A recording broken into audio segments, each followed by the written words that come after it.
Hey, what's up mga tol? Ako nga po pala si Beams Ghost TV. Muli na naman po tayo nagbabalik. Nandito nga po pala tayo ngayon at papunta po tayo sa kaibigan po natin mga tol na mga duwende at medyo mahangin. Pagpasensyahan nyo na po mga tol, no? At meron po tayong mga itatanong po sa ating mga kaibigan ng mga duwende at syempre po mga tol, meron na naman po tayong napanood sa social media na nagbabiral po at tatanungin po natin ang kaibigan po natin ng mga duwende kung tama po ba ang ginagawa nitong taong to. Panoorin nyo po ang ginagawa niya mga tol. Manood lang kayo guys. Sana wag na kayo magalit sa akin kasi ito, hanap buhay talaga namin to. Babayaran kami nito guys.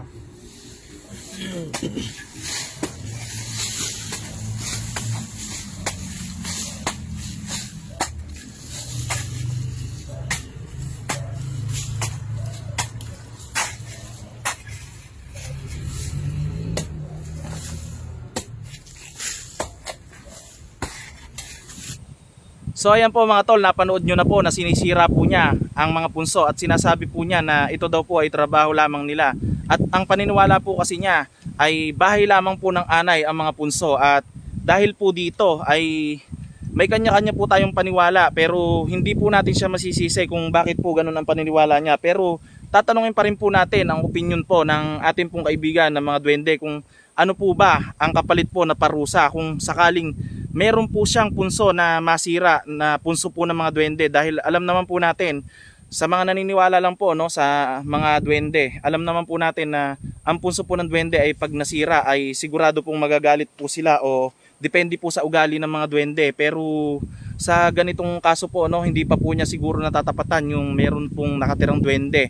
At sa mga hindi naman po naniniwala sa mga ganitong content ay pre to skip po kayo dito po sa ating video dahil hindi naman po namin kayo pinipilit na paniwalaan ito sa mga hindi po naniniwala at may pagrespeto po tayo sa kanya-kanyang opinion nyo. So ayan mga tol, no, hindi na po natin patatagalin ang video ito. Pupuntahan na po natin sila kaibigan dyan. Let's go. So ayan mga tol, hindi ko na po kayo pinagtagal ng gusto dahil malapit na po tayo. Sa mga bago pa lamang po sa ating YouTube channel, ang sinasabi ko po na si kaibigan dyan, yun po yung kaibigan po natin na duwende na nakatira sa punsong pupuntahan natin at tatlo po sila.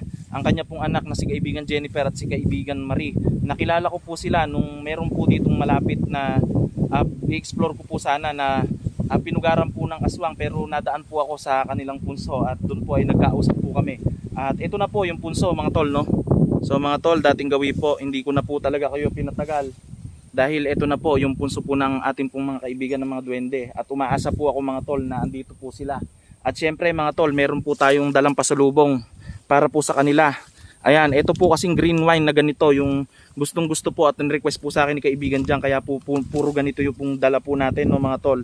At pasensya na po kayo, medyo pumapaltos po yung boses ko dahil minamalat po tayo. Gawa po ng, ayan, natutuyan po tayo ng pawis. Pero ganun pa man, medyo okay pa naman po tayo.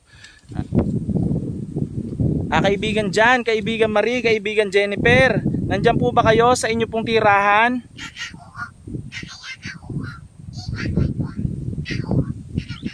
So ayan po mga tol, narinig po natin ang boses ni kaibigan dyan. Ang sabi po ni kaibigan dyan ay thank you daw po dahil nakarating daw po ako dito po sa kanilang punso. Dahil nung nakaraan araw ay galing din po tayo dito. At nagulat po siguro si kaibigan dyan dahil parang hindi po siya makapaniwala na dumating po ulit tayo dito. Okay lang po kaibigan at syempre naman po mahalaga po kayo sa akin kaya po ako pumuntang muli dito. Ang sabi po ni kaibigan dyan mga tol ay alam naman daw po niya yon at ano daw po ba yung dala ko, yung po ang sabi niya. Dating gawi po kaibigan dyan yung paborito nyo po na alak po na matamis. Saktong-sakto daw po mga tol dahil mayroon daw po silang gaganapin mamaya na okasyon ng kanilang pamilya. Yung po ang sabi ni kaibigan dyan mga tol.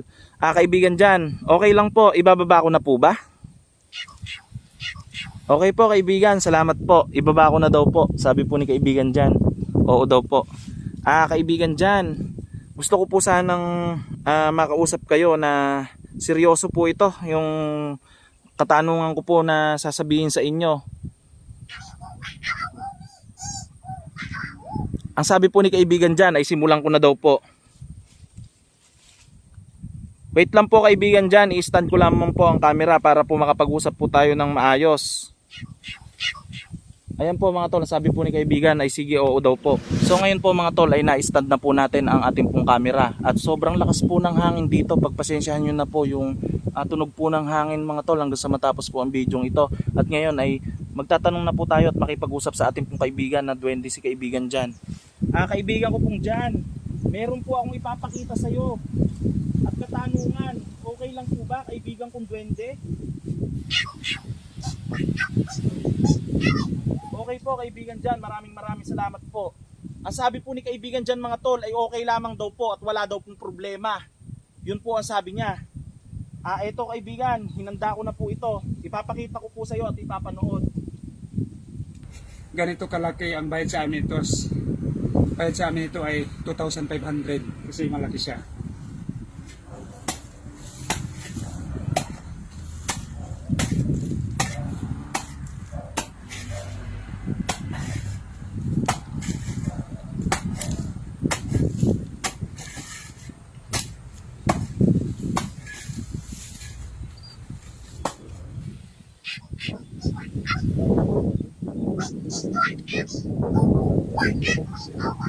Opo kaibigan Jan, sinisira po niya ang mga punso.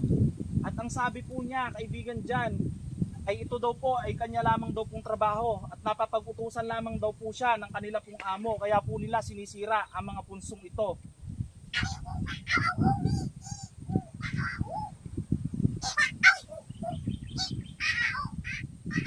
Salamat po kaibigan Jan at nalilinawan po ako.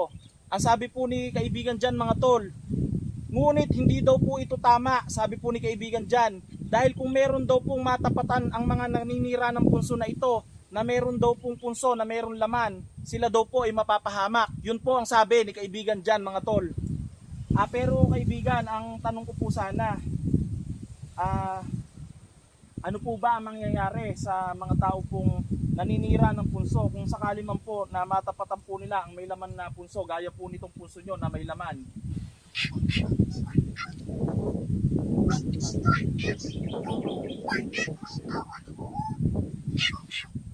Salamat po kaibigan Jan.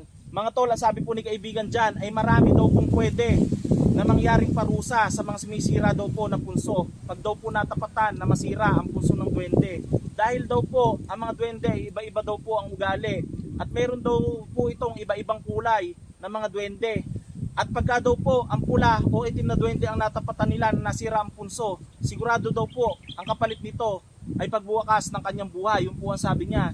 Pero hanggat hindi daw po siya nakakatagpo ng mga duwende daw po na meron daw po sa loob ng punso, sigurado daw po ay patuloy pa rin daw po ang paninirang gagawin niya sa mga punso. Dahil nasa mindset na daw po yan ng taong naninirang ito. Yun po ang sabi ni kaibigan Jan.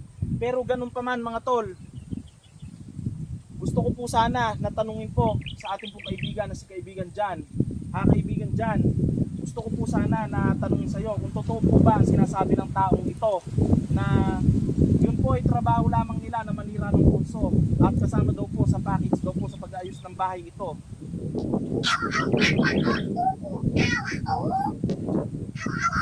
Salamat po kaibigan Jan.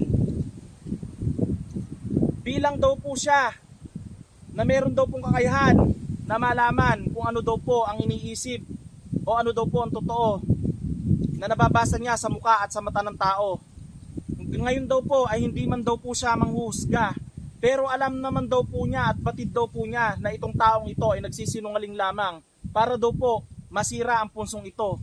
Bakit niya po kaya ginagawa ang paninira ng punso kaibigan Jan? Tama po kayo kaibigan Jan. Ang sabi po ni kaibigan Jan mga tol, dahil alam niya na dito ay mapapansin siya ng mga tao at lalo na yung mga nagmamahal sa mga duwende ay magagalit sa kanya. Ito ang ginagawa niyang dahilan para makahakot ng mga tao na manunod sa kanya. Yun po ang sabi ni kaibigan Jan.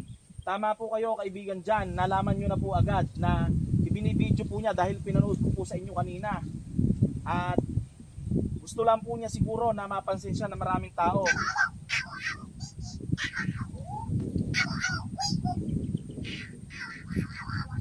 Opo kaibigan Jan, salamat po. Pero mali daw po ang pamamaraan na ito. Kung talagang gusto mo mapansin ka sa mga tao, yung hindi sila magagalit sa'yo, yung wala kang inaapakan, kagaya ng mga nilalang na hindi nakikita, yun po ang sabi ni kaibigan Jan mga tol. pero totoo naman po yun. Kaibigan dyan, pasensya ka na po kayo sa natanong ko. At medyo nagagalit na po si kaibigan dyan talaga sa nanira po ng punso. At marami pong masasamang tao, kagaya po ng mga hindi po kilalang mga grupo na naninira po kaibigan dyan ng mga punso. At sana po ay wag po matapatan ang may laman na punso na sirain dahil kapalit po talaga ang buhay po ng mga naninira ng mga punso. Lalo na kung itim na duwende ang kanila pong matatapatan na meron pong punso na sisirain nila.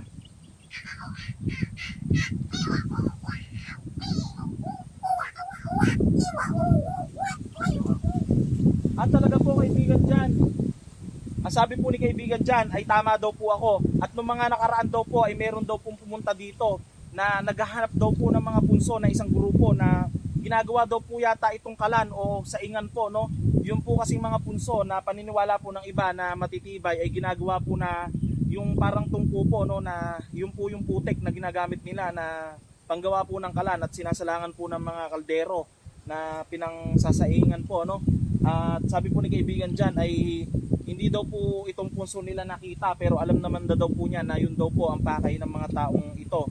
Kaibigan dyan, mas mainam pa po pala na tabunan po natin ng damo yung punso po nyo para hindi po sirain ng mga masasamang tao pong ito.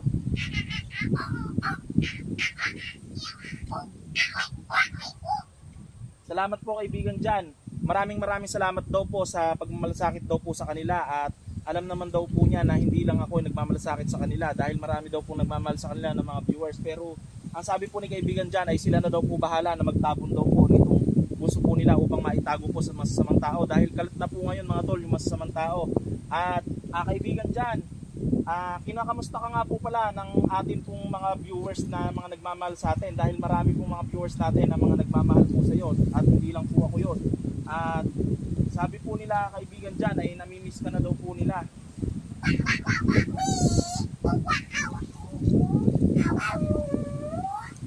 Okay po kaibigan dyan, maraming salamat po. Mga tol, ang sabi po ni kaibigan dyan ay alam naman daw po niya kung sino-sino po yung mga nagmamahal sa kanya ng tunay at mga sumusubaybay daw po sa kanya. At ayun po mga tol, no, maraming salamat po sa inyo. At si kaibigan dyan ay lagi naman daw po niya kayo na hindi makakalimutan. At si kaibigan dyan ay naniniwala din po sa nasa taas, ano, mga kaibigan, malaking bagay na po na ipinagpe-pray niya po tayo. At yun po mga tol, no, kaibigan dyan, ang masasabi ko lamang po ngayon ay sana po ay mag-ingat din po kayo sa mga sumisira ng punso at medyo pupunta-puntahan ko po kayo madalas dito para po ma-update, makita ko po yung kalagayan nyo dito kay mga kaibigan kong duwende.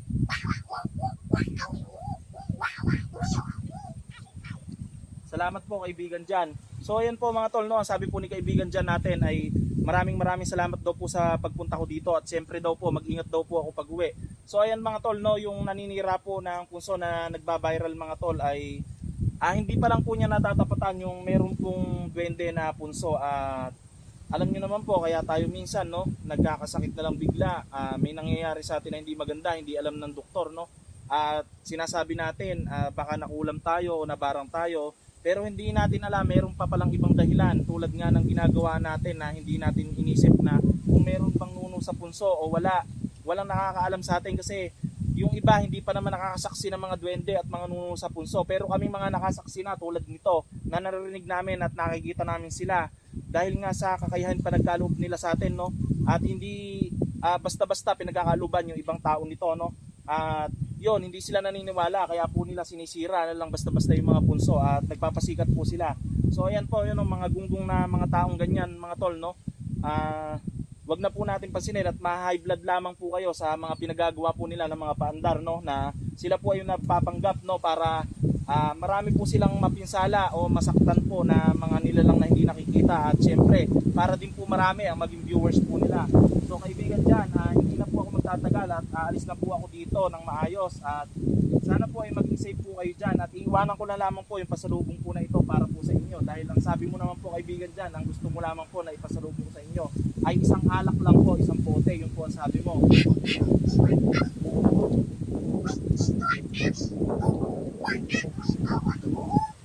Maraming salamat po talaga kaibigan dyan. So ayan po mga tol, ang sabi po ni kaibigan dyan natin ay mag-ingat daw po ako sa aking mag-uwi dahil malayo pa daw po ang akin daw pong lalakbayin. Yung po ang sabi niya. Maraming salamat po kaibigan. So ayan po mga tol, no, sana po ay bigyan niyo po ng like at share niyo po ang video ito bilang patuloy po nagpasusuporta sa ating pong YouTube channel. At ako po si Beams Boss TV. Peace out.